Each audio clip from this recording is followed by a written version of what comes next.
Since I've been in office, I've heard from so many folks who are just like, the way we solve this problem is by just adding more police. Or if we implement specific reforms, then we'll see the outcomes.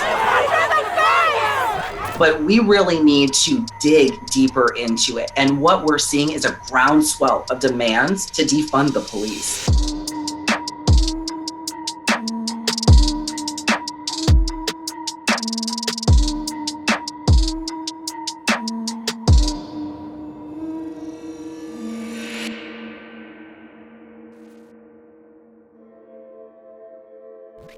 We've been here too many times before.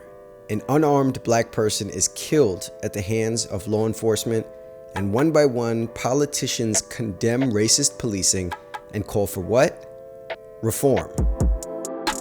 The uncomfortable question arises though, has reform failed us?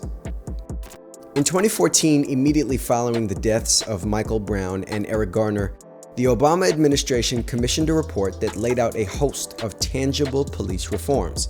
A year later, the city where most recently George Floyd was killed at the hands of police, Minneapolis, implemented many of those reforms. Under intense pressure in the wake of both the national crisis of police killings of unarmed black men and local history of police violence, Minneapolis implemented training on implicit bias, mindfulness, de-escalation, and crisis intervention. They diversified the department's leadership. They created tighter use of force standards. They started using body cameras. They even began a series of police community dialogues and enhanced early warning systems to identify problem officers. The Obama-era reforms were rooted in the concept of procedural justice, which says that if the police enforce the law in a more professional, unbiased, and procedurally proper way, then the public will develop more trust in them and fewer violent confrontations will occur.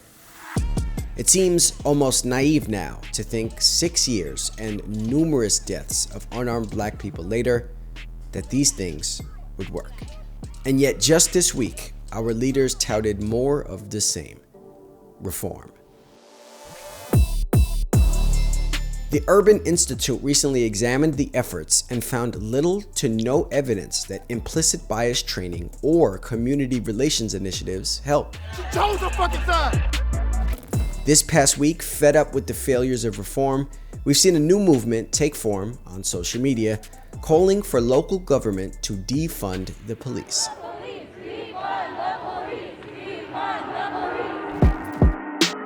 So what does defunding the police mean exactly? Well, to start, it depends on who you ask. On one end, there are police abolitionists, like sociologist Alex Vitale, who quite literally wants policing budgets reduced to zero. For others, and arguably most posting the defund the police hashtag, it's more of a moderate approach referred to as the invest divest strategy. The basic idea behind invest divest is less about eliminating the police entirely and more about massive restructuring of public spending priorities.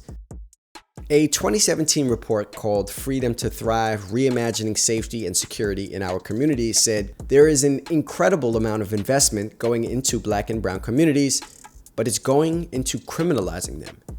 Invest divest campaigns, which advocate for investments in supportive services and divestment from punitive institutions, challenge the very roots of mass criminalization and inequity. Activists in Minneapolis like Reclaim the Block, Black Visions Collective, and MPD 150 are calling on Mayor Jacob Frey to defund the police by $45 million and shift those resources into, quote, community-led health and safety strategies. It helps put divestment into context when you realize just how massive police budgets are in major cities. In New York City, the police budget is around $5 billion. That's more than the budgets of the health, homeless, housing, and community development departments combined. In LA, $3 billion, nearly a third of the city's total spending. In Atlanta, for example, roughly 13% of the city's operating budget is for the police and corrections departments. Almost 40% of Chicago's budget went to police. The Minneapolis Police Department currently uses up to 30% of the entire city budget. One clear victory for the Defund the Police movement came this week when the Minneapolis City Council announced their commitment to disband the city's police department. And Los Angeles Mayor Eric Garcetti announced he would cut $100 to $150 million from the LAPD budget and reinvest those funds into communities of color. While defunding the police gains momentum, police reform and accountability are still necessary elements of change because racial bias in the criminal justice system is still staggering.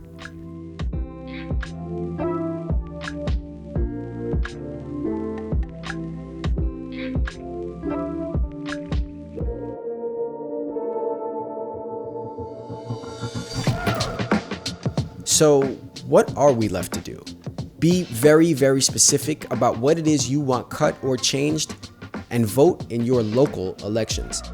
President Barack Obama took to Instagram to remind people, it's important for us to understand which levels of government have the biggest impact on our criminal justice system and police practices.